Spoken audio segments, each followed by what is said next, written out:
오늘의 말씀은 사도행전 13장 42절에서 52절까지의 말씀입니다. 사도행전 13장 42절에서 52절. 다 같이 42절부터 52절까지 한 목소리로 읽도록 하겠습니다. 그들이 나갈새 사람들이 청하되 다음 안식일에도 이 말씀을 하라 하더라. 회당의 모임이 끝난 후에 유대인과 유대교에 입교한 경건한 사람들이 많이 바울과 바나바를 따르니 두 사도가 더불어 말하고 항상 하나님의 은혜 가운데 있으라 권하니라. 그 다음 안식일에는 온 시민이 거의 다 하나님의 말씀을 듣고자 하여 모이니 유대인들이 그 무리를 보고 시기가 가득하여 바울이 말한 것을 반박하고 비방하거늘 바울과 바나바가 담대히 말하여 이르되 하나님의 말씀을 마땅히 먼저 너희에게 전할 것이로되 너희가 그것을 버리고 영생을 얻기에 합당하지 않은 자로 자처하기로 우리가 이방인에게로 향하노라. 주께서 이같이 우리에게 명하시되 내가 너를 이방의 빛으로 삼아 너로 땅끝까지 구원하게 하리라 하셨느니라 하니 이방인들이 듣고 기뻐하여 하나님의 말씀을 찬송하며 영생을 주시기로 작정된 자는 다 믿더라. 주의 말씀이 그 지방에 두루 퍼지니라. 이에 유대인들이 경건한 귀부인들과 그 신의 유력자들을 선동하여 바울과 바나바를 박해하게 하여 그 지역에서 쫓아내니 두 사람이 그들을 향하여 발에 티끌을 떨어버리고 이고니온으로 가거늘 제자들은 기쁨과 성령이 충만하니라. 아멘. 오늘의 본문은 지난 시간에 이어 이 바울이 1차 선교 여행 비시디아 안디옥에서 예수 그리스도에 대한 설교를 하고 난 다음에 반응을 이야기하고 있습니다. 굉장히 긴 본문이었죠. 유대인으로서 다 알고 있는 역사적인 사실과 또 성경에 기록될 만한 그런 내용들을 이야기했습니다. 그러면서 그들에게 좀 도전적인 그런 메시지도 전했죠. 너희가 그토록 기다리고 있었던 메시아, 그분이 오셨는데 너희들은 그를 신성 모독이라고 하는 죄명을 씌워서 십자가에 죽였고 하나님은 그를 살리셨다. 그리고 그를 믿는 자마다 구원을 얻는 하나님의 은혜의 선물을 받게 되어졌다. 이 말씀을 지난 시간에 했습니다. 긴 본문이었지만 짧게 요약하면 그렇습니다. 그런데 이 말씀을 듣고 오늘 등장하고 있는 유대인과 이방인들의 반응이 완전히 다릅니다. 그것을 오늘 이야기를 해보려고 하는 겁니다. 유대인들은 바울이 이야기하고 있는 그 모든 내용들을 다 알고 있는 사람들이에요.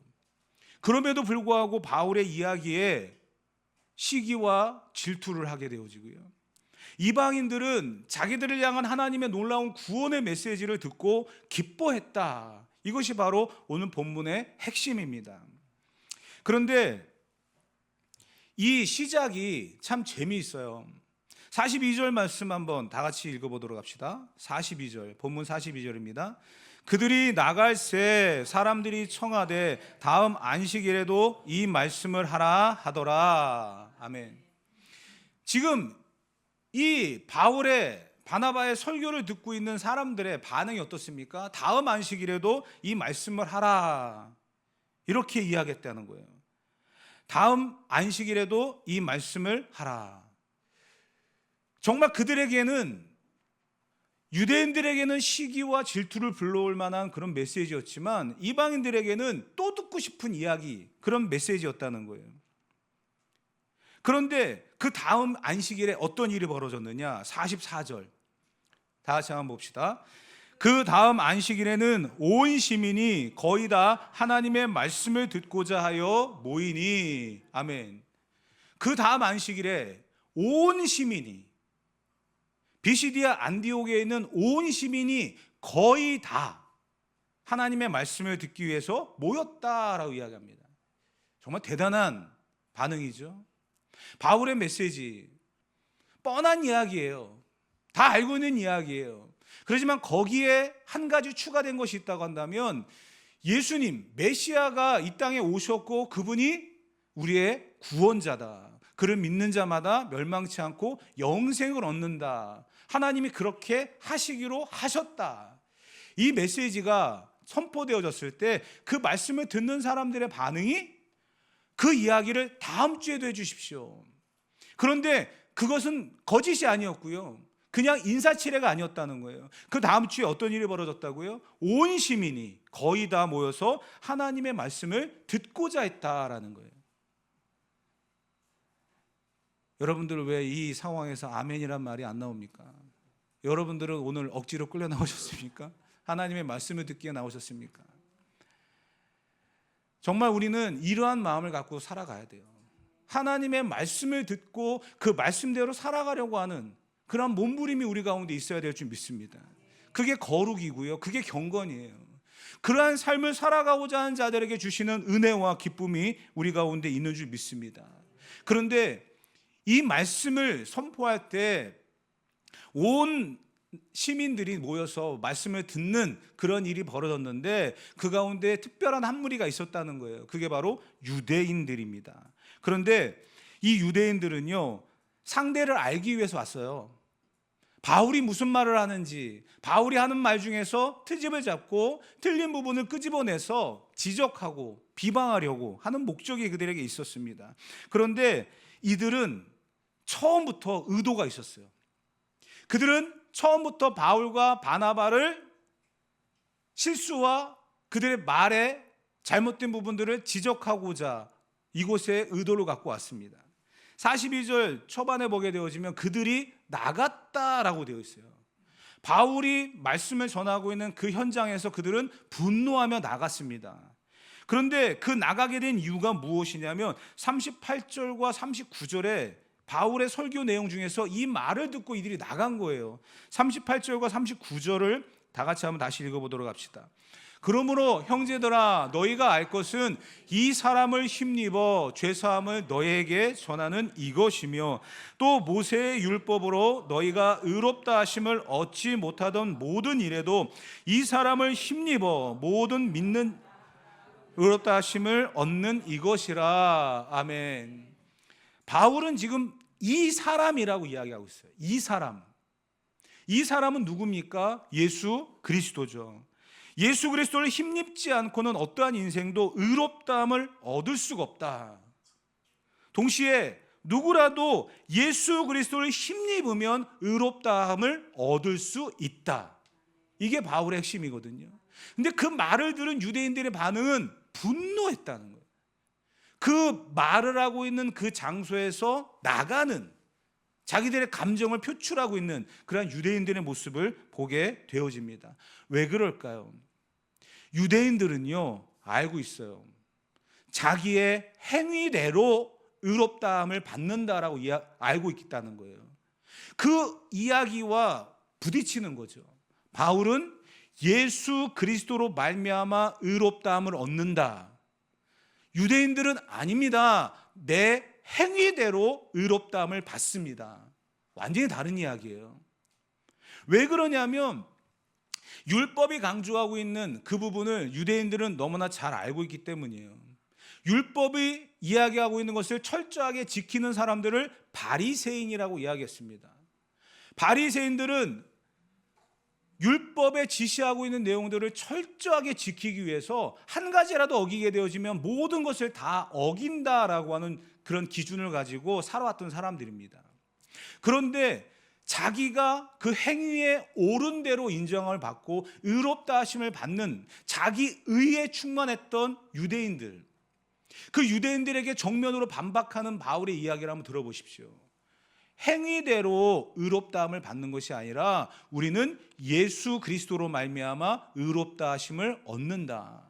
완전히 다른 이야기를 하고 있어요. 그러니까 지금까지 자기가 해왔던 행위와 그 삶의 모든 부분들이 부인당하게 되어지고, 십자가의 저주의 상징인 십자가에 죽은 예수가 어떻게 그리스도가 되어지며 그로 말미암아 어떻게 의롭다 하심을 얻을 수가 있는가. 유대인들에게는요, 충돌이 일어날 수밖에 없는 그런 상황이었다는 거예요.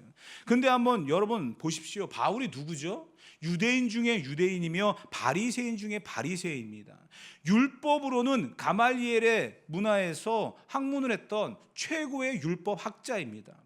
그랬던 그가 예수님을 만나고 난 이후에 자기도 그렇게 살아왔거든요. 유대인으로서, 바리새인으로서, 율법학자로서 그렇게 살아왔던 지난 날들, 자기도 돌아보면 내 의를 위해서 내 힘을 가지고 살아왔던 지난 날, 지금의 내 모습을 돌아보니까 그때와 지금의 모습이, 그때는 내 힘과 내 능력, 내 의지로서 모든 것을 드러내는 그런 나 중심의 삶이었는데, 이제는 예수 그리스도, 그분이 나의 유일한 힘이고 능력이며 내 모든 것이 되었다는 것을 고백하고 있습니다. 전에 내가 살아왔던 그 방식이 잘못됐다는 것을 고백하고 있는 거예요.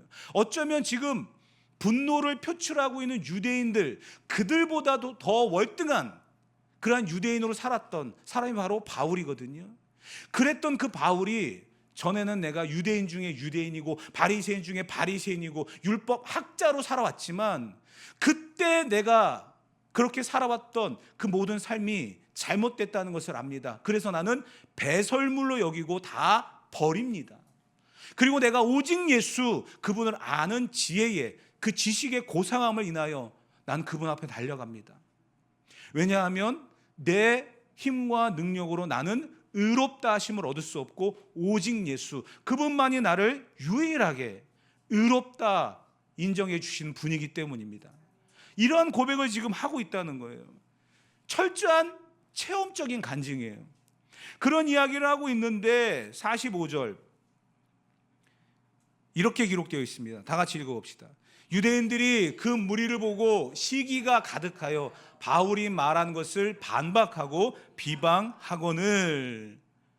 왜 이런 반응이 나올까요? 자기들이 행한 일을 부정하게 되고 부인하게 되면 자존심이 꺾이기 때문이에요. 지금까지 살아왔던 모든 삶이 완전히 뒤집어져야 되는, 역전돼야 되는, 바뀌어야 되는 그런 상황이 오기 때문입니다. 심지어 그들이 무슨 일을 행했습니까? 바울이 말하고 있는 예수 그리스도로 말미암아 의롭다 하심을 받는다라고 하는 그 주체, 그분이 유대인들이 죽였잖아요. 십자가에 못 박아 버렸잖아요. 그렇기 때문에 그분으로 인하여 우리가 구원을 받고 은혜를 누린다, 의롭다 하심을 얻는다라고 하는 바울의 설교를 반박할 수밖에 없는 거예요. 안 그러면 자기들의 예수님을 십자가에 못 박았던 그 사건이 너무나 반성해야 되고 회개해야 될 엄청난 사건이 되어버리거든요. 그걸 인정하고 싶지 않은 거예요. 그래서 시기가 가득하고 바울이 말한 것을 반박하고 비방할 수밖에 없는 거예요. 마치 정치권의 여당과 야당처럼 자기들의 주장만을 이야기하고 있는 거예요. 맞는데도 틀리다고 이야기하고, 그것처럼 지금 유대인들은 자기들의 주장이 맞는 것 같은데도 그걸 인정하는 순간 지금까지의 모든 것들이 다 무너지고, 지금까지 쌓아왔던 모든 것들이 다 무너질 뿐만 아니라 지켜왔던 모든 것들이 다 깨지고 부서지는, 자기를 부인하게 되어지는 그러한 상황들을 받아들일 수가 없어서 바울을 향해 억지로 반박하고 비방하고, 그 배경에는 시기라고 하는 그런 마음이 있었다라는 거예요. 심지어는 50절 말씀, 이런 일도 생겼습니다. 다 같이 읽어봅시다. 이에 유대인들이 경건한 귀부인들과 그 신의 유력자들을 선동하여 바울과 바나바를 박해하게 하여 그 지역에서 쫓아내니. 유대인들이 바울의 이야기에 반박하고 비방하는 것뿐만이 아니라 그 지역에 살고 있는 경건한 귀부인들과 신의 유력자들, 그들을 선동해서 바울과 바나바를 박해하고 쫓아냈다, 이렇게까지도 이야기를 하고 있습니다. 왜 그런 일을 할까요? 왜 그렇게까지 해야만 할까요? 이거는 예수님을 십자가에 못 박았던 때와 똑같습니다. 지금까지 자기들은 유대인으로서 바리새인으로서 자기들이 지켜왔던 그 모든 것들이 자랑이 되고 모든 것이었어요. 사람들 앞에 긴 옷자락을 끌면서 갑니다. 그러면 사람들이 보죠. 아, 바리새인, 내가 따라갈 수 없는 사람, 내가 흉내낼 수도 없는 사람, 그 바리새인이 지금 앞에 지나가고 있어. 그러면 그 바리새인들은 그 긴 옷자락을 질질 끌면서 아, 그래, 나 바리새인이야. 너희들과는 달라. 너희들은 나를 따라올 수 없어. 그러면서 자기 의에 충만했던 사람들이거든요.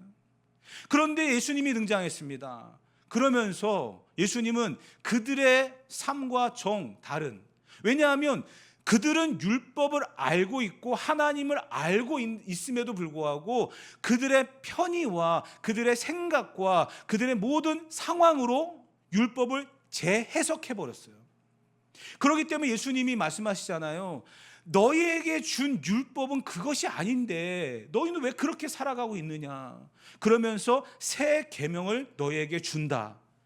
전혀 다른 이야기한 게 아니에요. 예수님은 새 계명을 준다라고 하시면서 다시금 시내산에서 주셨던 그 율법을 가르쳐 주신 것뿐이에요.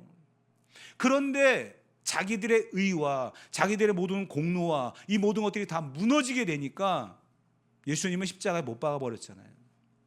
바울과 바나바를 박해하고 쫓아내는 그 배경도 똑같습니다. 자기들의 영역을 침범받았다는 거예요. 자기들이 무시를 당했다는 거예요. 자기들의 모든 것들이 다 무너진다는 거예요. 그것을 지키기 위해서 바울과 바나바를 박해하고 쫓아내는 그런 일까지 벌어지게 되었다는 겁니다. 사랑하는 성도 여러분, 우리는 분명히 알아야 될 것이 한 가지가 있습니다. 종교인은 되지 마십시오. 흉내만 내는 종교인 되지 마십시오. 주일에만 나와서 앉아있는 종교인 되지 마시고 하나님이 기뻐하시는 구원받은 백성 되시길 바랍니다. 여러분, 흉내 얼마든지 낼 수 있어요. 이 앞에 서 있는 목사도요, 얼마든지 흉내 낼 수 있어요. 그렇지만 흉내는 한계가 있습니다. 진실한 그리스도인, 하나님의 사람, 구원받은 백성으로 살아가는 것이 중요한 거예요. 그것을 위해서 살아가는 것이 중요합니다. 그때에는 내가 드러나지 않습니다. 하나님이 드러날 수밖에 없어요. 그러나 종교인은요, 내가 드러날 수밖에 없어요. 오늘, 내일, 모레 계속 구정 연휴입니다. 믿지 않는 가족들과도 만나 이야기를 나누다 보면 어제 뭐 했어? 오늘 뭐 했어? 주일에 이야기를 할 거죠. 그러면 교회 갔다 왔어.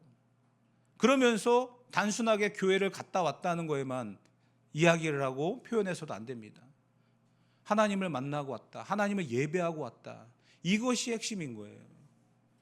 교회를 갔다 온 거는요, 내가 갔다 온 거예요. 그러나 하나님을 만나고 하나님을 예배하고 왔다는 것은 벌써 인격적인 관계가 형성이 되었다는 거고요. 그 예배, 그 시간, 그것이 중요하다는 것을 깨달아 아는 사람의 고백입니다.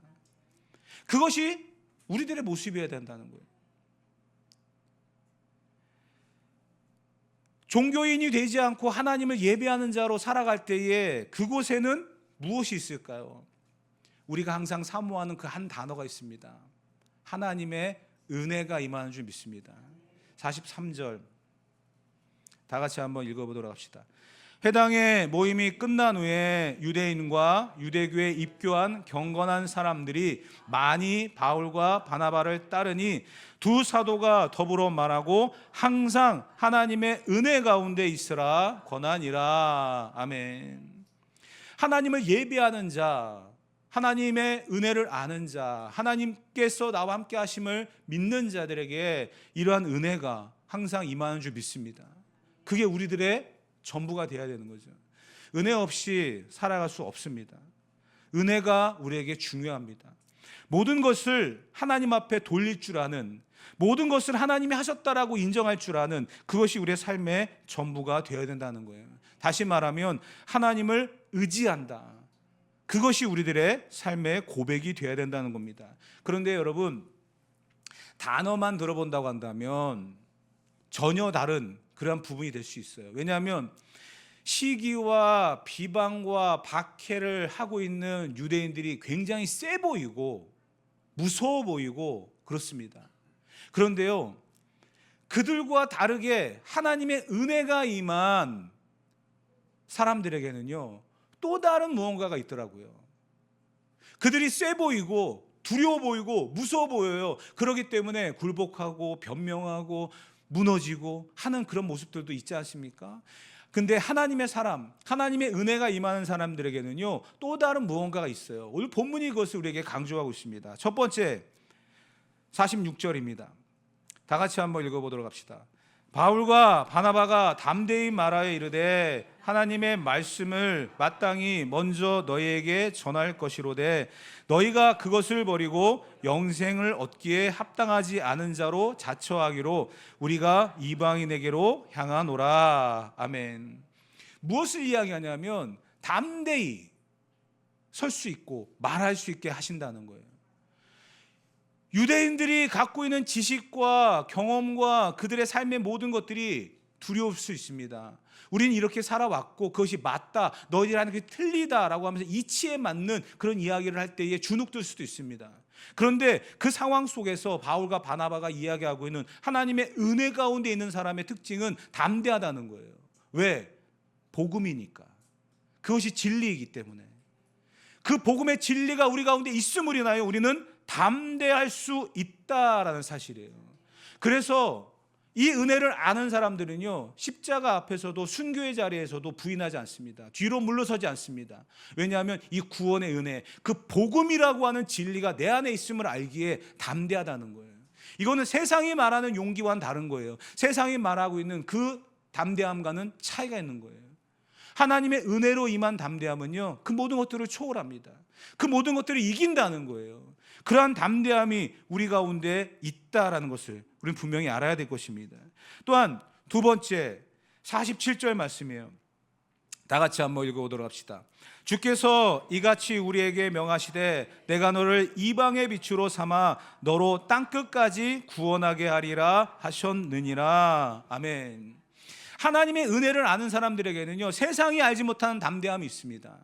세상이 이길 수 없는 담대함이 있습니다. 그런데 더 나아가서요, 하나님의 은혜 가운데 머무르는 사람들은요, 무슨 일이 있어지냐면 내가 너를 이방의 빛으로 삼아 너를 땅끝까지 구원하게 하리라. 이 말씀은 이사야 49장의 말씀인데 바울이 이 말씀을 끌고 온 이유는 딱 한 가지예요. 하나님의 은혜를 아는 사람은, 유대인들은 자기 자신을 위해서 살았다고 했잖아요. 하나님의 은혜를 아는 사람은 자기 자신을 위해 사는 것이 아니라 하나님의 계획과 목적을 위해 사는 사람이 된다는 거예요. 내가 너를 이방의 빛으로 삼아 너로 말미암아 땅끝까지 구원하게 하겠다. 하나님이 사용하신다는 거예요. 하나님이 그를 통해 일하신다는 거예요. 하나님의 은혜를 아는 사람은 나를 위해 사는 것이 아니라 무엇을 위해 산다고요? 하나님의 계획과 목적을 위해서 산다는 거. 그것을 우리는 분명히 알고 살아가야 될 줄 믿습니다. 세 번째, 이런 일이 생깁니다. 51절과 52절 다 같이 한번 읽어보도록 합시다. 두 사람이 그들을 향하여 발에 티끌을 떨어버리고 이고니온으로 가거늘 제자들은 기쁨과 성령이 충만하니라. 아멘. 어떤 일이 벌어집니까? 하나님의 은혜가 임하니까 세상이 줄 수 없는, 세상이 알 수 없는 담대함이 그에게 임합니다. 그래서 하나님의 계획과 비전을 가지고 하나님의 목적을 가지고 이 세상을 살아갑니다. 그래서 이방의 빛으로 모든 영혼들이 구원받기를 원하시는 하나님의 뜻을 위하여 살아갑니다. 그런데 그 가운데에 하나님이 어떠한 일을 또 예비해 놓으셨냐면 기쁨이 충만하다는 거예요. 기쁨이 충만하다는 거예요. 여러분, 이러한 기쁨을 누리기 원하십니까? 어느 날 길을 가다가 10,000원짜리 지폐를 하나 주워도요, 왠지 모를 기쁨이 있습니다. 자랑하고 싶은 생각이 들어집니다. 그런데 하나님이 내게 주신 구원은요, 그것과는 비교할 수 없지 않습니까? 그러한 구원의 기쁨이 우리 가운데 있는데도 불구하고 왜 이렇게 인상 쓰고 계십니까? 빨리 끝나고 어디 가실 때가 생각나서 그러십니까? 오늘 점심이 없기 때문에 무엇을 먹을까 고민하고 계시기 때문입니까? 여러분, 우리에게 주신 이 구원의 기쁨이 세상을 이기는 은혜와 능력이 될 줄 믿습니다. 하나님의 은혜를 아는 자들에게는요, 바로 이러한 기쁨이 충만하다는 거예요. 담대하게 살아갈 수 있는 용기와 하나님의 계획과 목적대로 살아갈 수 있는 인생의 방향과 그러한 삶의 모든 영역 속에 누릴 수 있는 이 구원의 기쁨이 우리 가운데 충만하기를 주님의 이름으로 축복합니다. 그러면서 저는 이런 말씀으로 결론을 내리려고 해요. 이 은혜를 아는 사람, 이 기쁨을 아는 사람, 성경은 이것을 성령의 사람이라고 이야기합니다. 그러면서 우리에게 이러한 메시지를 전달했어요. 갈라디아서 5장 16절부터 24절까지의 말씀입니다. 첫째는 육체의 소욕을 따라 살아가는 사람의 이야기이고요. 둘째는 성령의 열매를 맺는 사람의 이야기입니다. 어쩌면 육체의 소욕을 따라 살아가는 사람은 유대인들의 모습일 수도 있고요. 성령의 열매를 맺으며 살아가는 사람들은 오늘 우리가 도전해야 될 그러한 모습일 것입니다. 한번 우리가 이 말씀을 천천히 그러한 내용을 적용하면서 한번 읽어보도록 합시다. 읽겠습니다. 내가 이르노니 너희는 성령을 따라 행하라. 그리하면 육체의 욕심을 이루지 아니하리라. 육체의 소욕은 성령을 거스르고 성령은 육체를 거스르나니 이 둘이 서로 대적함으로 너희가 원하는 것을 하지 못하게 하려 함이니라. 너희가 만일 성령의 인도하시는 바가 되면 율법 아래 있지 아니하리라. 육체의 일은 분명하니 곧 음행과 더러운 것과 호색과 우상 숭배와 주술과 원수 맺는 것과 분쟁과 시기와 분냄과 당지는 것과 분열함과 이단과 투기와 술 취함과 방탕함과 또 그와 같은 것들이라. 전에 너희에게 경계한 것 같이 경계하노니 이런 일을 하는 자들은 하나님의 나라를 유업으로 받지 못할 것이요 오직 성령의 열매는 사랑과 희락과 화평과 오래 참음과 자비와 양선과 충성과 온유와 절제니 이 같은 것을 금지할 법이 없느니라. 그리스도 예수의 사람들은 육체와 함께 그 정욕과 탐심을 십자가에 못 박았느니라. 아멘. 생명이 없는 자기 의로만 가득했던 유대인들, 그와 같은 사람들에게는요, 음행과 더러운 것과 호색과 우상 숭배와 술수와 원수 맺는 것과 분쟁과 분냄과 당지는 것과 불리함과 이단과 투기와 술 취함과 방탕이라는 결과밖에 없습니다. 그러나 생명이 있고 은혜를 아는 자, 하나님의 담대함과 그리고 하나님의 목적과 비전을 위해 살아가는, 그리고 하나님의 기쁨으로 충만한 사람들에게는요, 성령의 열매가 맺는다는 거예요. 사랑과 희락과 화평과 오래 참음과 자비와 양선과 충성과 온유와 절제, 이 같은 것을 금지할 법이 없다는 거예요. 여러분, 내 안에 성령의 은혜가, 하나님의 은혜가 임하여 사랑이라 화평, 오래 참음, 자비와 양선, 충성과 온유와 절제라고 하는 이 성령의 열매가 내 안에 있다고 한다면, 그 은혜를 맛보고 그 기쁨을 누렸다라고 한다면 빼앗기기 싫지 않습니까? 그 은혜와 기쁨을 아는 자로서 우리는 하나님의 사람에게 주시는 이 놀라운 축복, 그 기쁨을 놓치지 않고 살아가야 될 줄 믿습니다. 그 맛을, 그 기쁨을 우리가 알았다고 한다면 오늘도 우리는 그 성령의 열매를 맺기 위하여 힘쓰고 애쓰고 노력하며 몸부림칠 수 있는 우리 모두가 되어지기를 주님의 이름으로 축복합니다.